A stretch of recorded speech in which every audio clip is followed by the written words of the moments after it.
Grzegorz Chyży, Róże Ogrodowe, witajcie. Mam nadzieję, że dzisiaj się uda. 28 dzień maja i dzisiaj sobie będziemy oglądać róże miniaturowe w żywym katalogu róż. Zaczynamy. I jeszcze przyszedł mi do głowy taki pomysł, że fajnie by było, pokazując Wam te rośliny w żywym katalogu róż, sadzone w ubiegłym roku z gołego korzenia, jak one teraz wyglądają, pokazać Wam dla porównania, jak wyglądają w tym momencie takie róże, ta sama odmiana w doniczce 5-litrowej, którą teraz wysyłamy do Was, żebyście mieli porównanie i uzmysłowili sobie, jak to po prostu w porównaniu do dwuletniej rośliny, jak wygląda taka w doniczce. Więc jeśli będę miał czas, to będę starał się ten pomysł kontynuować przy innych grupach, ale dzisiaj miniatury. I tak jak w ostatnim filmie, również tutaj będą róże z grupy Bienenweide. Pierwsza odmiana Bienenweide Weiss. Pierwszy krzew niecięty, widać już, że będzie większy. Pozostałe mocniej cięte, a najmocniej ten ostatni tam, w celu rozbicia kwitnień. I kolejna Bienenweide Ivory. Dopiero zaczyna kwitnienie, więc sobie ją opuścimy. Będziemy skupiać się tylko na tych, które wyglądają tak, że warto im poświęcić więcej. Gelb. To, co jest fajne, to zobaczcie kształt tego krzewu. Lubię ten kształt i dlatego lubię tą odmianę. A tak wygląda miniatura z grupy Bienenweide Gelb. Już kwitnie tak jak w żywym katalogu. Mango. Bienenweide Mango. Zupełnie inny kwiat. Zobaczcie. Te kwiaty większość czasu są taką piłeczką dwubarwną. To może się podobać. Jak najbardziej. Pędy widać, że są troszkę bardziej wyprostowane. Troszkę tak jak w różach rabatowych. Mocniejsze. Nie tak jak w tej odmianie. Fruity. Tak jak ostatnio, też widać, że ona jest jeszcze bardziej zwarta, w tym sensie, że nie rozrasta się tak na boki fajnie jak gelb.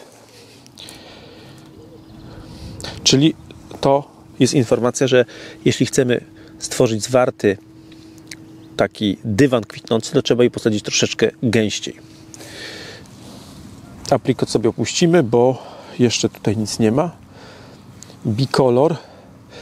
Tutaj już widać, że będzie luźniejszy charakter wzrostu, ale na razie tutaj nie ma co poświęcać czasu. Hellerod, widzieliście ją na poprzednim filmie.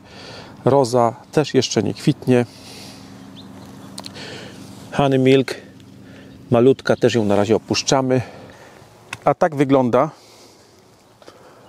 miniaturka Honey Milk. Też rozpoczyna kwitnienie. I mamy odmianę Schneeküchen. Już widać, że jest wyższa, ale też zanosi się na bardzo fajny kształt. Coś pomiędzy rabatówkami i okrywówkami. Ta tutaj jest taka zżółknięta, ale ta już ma fajny kolor. Ale kwiaty dopiero czekają na rozwinięcie. Wrócimy do niej w następnych filmach. A tak wygląda miniatura Schneeküchen, sadzona wczesną wiosną, w lutym do doniczek. Malutka, ale pokażę Wam jeszcze tą samą odmianę, jeszcze sadzoną latem ubiegłego roku, więc to jest o rok starsza roślina. I zobaczcie, jak ona wygląda, już o ile jest większa. Dwukrotnie większa. Ta sama odmiana. Sonnenrosen, malutka jeszcze, też późno zakwita, też musimy się uzbroić jeszcze w cierpliwość. I tutaj mamy dwie fajne odmiany. Zobaczcie, z daleka to wygląda tak. Niewprawne oko może stwierdzić, tak jakby to była jedna odmiana. Ja już wspominałem o tym, że te dwie odmiany są do siebie podobne i jedna mi drugą przypomina. Ale zwróćcie uwagę, tutaj mamy miniaturę Sternenhimmel i ona jest i gęsta, dosyć szeroka jak na miniaturę, nie bardzo niska, około 50 cm wzrostu, podobna szerokość. Natomiast tutaj mamy wspomnienie lata, polska odmiana Łukasza Rojewskiego. Jeszcze ładniejszy jest ten kwiat ze względu na tą fantastyczną grę barw.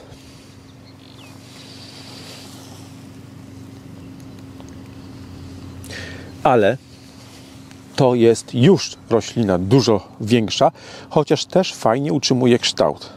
Ja pamiętam ją, jak ją zobaczyłem pierwszy raz w Wojsławicach, to właśnie ten wyrównany kształt, taki wręcz perfekcyjny, zrobił na mnie kolosalne wrażenie. Tutaj jest troszeczkę luźniejsza, ale też fajnie to wygląda, ale zdecydowanie jest wyższa i moim zdaniem to już raczej nie powinna być miniatura, nie powinna być klasyfikowana jako miniatura, bardziej może jaka taka wyższa okrywówka. I w odcieniach fioletu dalej pozostajemy, ale zupełnie inny kwiat. Zobaczcie, z drobniutkich kwiatów wspomnienia lata przechodzimy na Lavender Ice. Proste pędy. Dość wąska roślina, gdzieś około 50 cm wysokości, ale szerokość węższa, około 40 cm.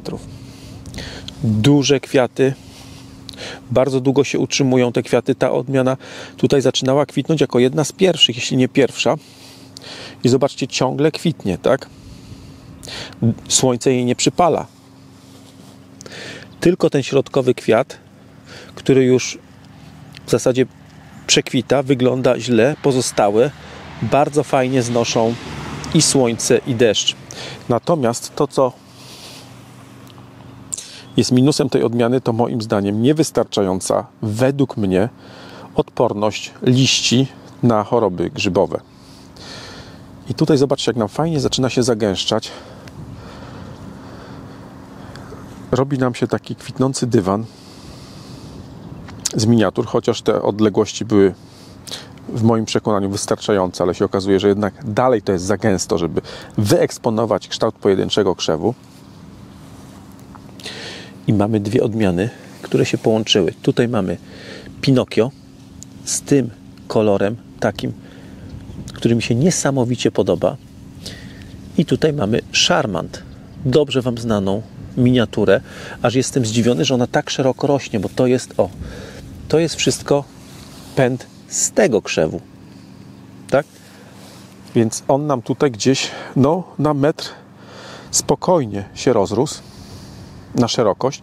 Dalej jest fajna, niska, ale dość szeroka. A tak wygląda Charmant. W doniczce jeszcze nie kwitnie. Ale wróćmy do Pinokio. Pinokio i gęsta, i zwarta, i zdrowa, i przepiękny kwiat.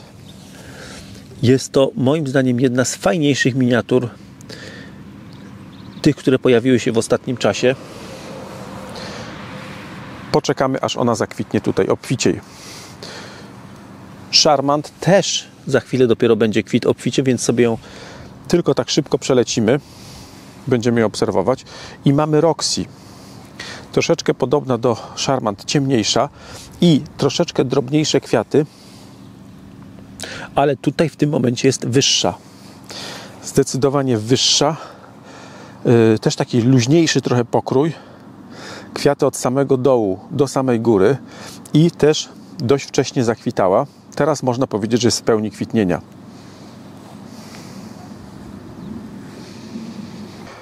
A tak wygląda róża Roxy, też rozpoczynająca kwitnienie. Jednoroczny krzew w doniczce, to znaczy sama roślina była sadzona wczesną wiosną do doniczki i tak wygląda. Więc podobnie powinna wyglądać, jeśli wczesną wiosną sadziliście róże do ogrodu, więc mniej więcej takie coś powinno być. I kolejna odmiana, mandarin. Ja powiem szczerze, za nią nie przepadam. Zobaczcie, co mamy. Pominiemy sobie wielkość tej pierwszej rośliny, tego pierwszego krzewu, bo on jeszcze nie jest w optymalnej kondycji, w optymalnej formie, ale ten środkowy już jest taki, jak w zasadzie będzie ta roślina. Dość wysoka, mocne pędy, ale nie to jest, tylko ten kolor jakoś mi do końca nie pasuje. To jest coś pomiędzy pomarańczem, a łososiowym, a różowym. Zobaczycie później na innych filmach, inne odmiany, może też w tego typu kolorach, które mi się podobają, ale tutaj jakoś i ten kwiatostan, to przekwitanie kwiatów, to jaśnienie, coś mi tu do końca w tej odmianie nie pasuje, więc to nie jest moja faworytka, ale będziemy ją obserwować, jak ze zdrowotnością, jak dalej się będzie zachowywać. I tutaj mamy kolejną miniaturę. Corazon. Zobaczcie. Typowy dla miniatur kształt, typowy dla miniatur zagęszczenie i typowa dla miniatur wysokość. Więc moim zdaniem fajnie to wygląda. Dwubarwne kwiaty. Troszeczkę mogą Wam przypominać ślicznotkę z Koblencji, ale tamte kwiatostany są dużo większe. No ale ślicznota z Koblencji miewa problemy z rdzą. Tutaj na razie tego nie stwierdziliśmy. No i ślicznotka z Koblencji też będzie większa. W ogóle taka bardziej bujniejsza. A tak wygląda Corazon. Ta akurat nie kwitnie. Kilka sztuk rozpoczyna kwitnienie, a większość czeka dopiero na rozpoczęcie kwitnienia. Tutaj nie mamy jeszcze pełni kwitnienia, więc wrócimy sobie do niej, jak zakwitnie obficiej. I bardzo przez Was lubiana, bardzo popularna, jasno-czerwona Zwergenfe.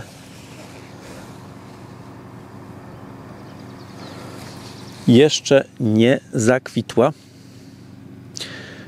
w pełni, więc to jest dopiero początek. Poczekamy, aż zakwitnie, bo zanosi się tutaj, że będzie fajnie to wyglądać. Zobaczcie, ile pąków kwiatowych. A tak wygląda Zwergenfe. Też już kwitnie. Zobaczcie, jaki fajny, malutki, kompaktowy. Ale macie porównanie, że ona cały czas taka nie będzie.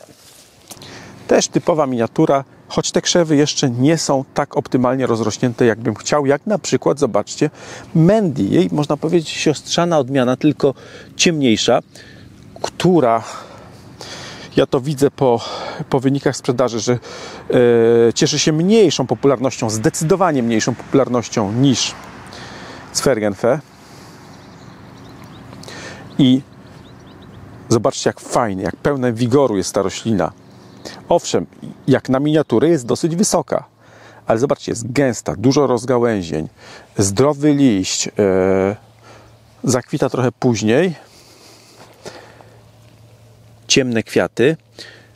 To, czego można się obawiać i będziemy to obserwować w następnych filmach, jak te kwiaty znoszą ostre słońce, czy one czasem nie czernieją, bo mam takie przypuszczenia, że lekko brzeżek może się robić taki ciemny.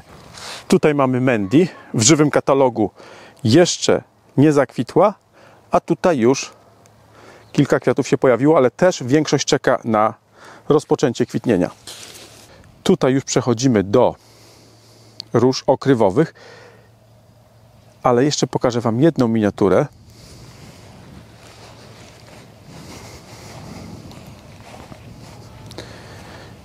I już, zobaczcie, jest godzina 18 i już się zaczyna zamykanie kwiatów.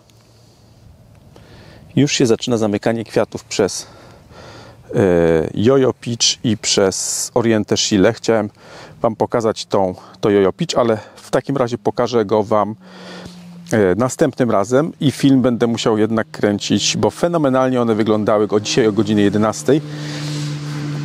Pięknie otwarte i to jest najlepsza pora, żeby pokazać urok tych odmian z oczkiem. Tak wygląda róża Lupo, której w tym filmie Wam nie pokazałem, ale pokazałem Wam w poprzednim filmie rosnącą pod drzewem. Zobaczcie, jaki to był wtedy, jaki to jest dość okazały krzew, a tak niepozornie wygląda w tym momencie, wtedy, kiedy ją otrzymujecie. Więc na dzisiaj to tyle. Miniaturki mamy zrobione i w następnym filmie okrywowe.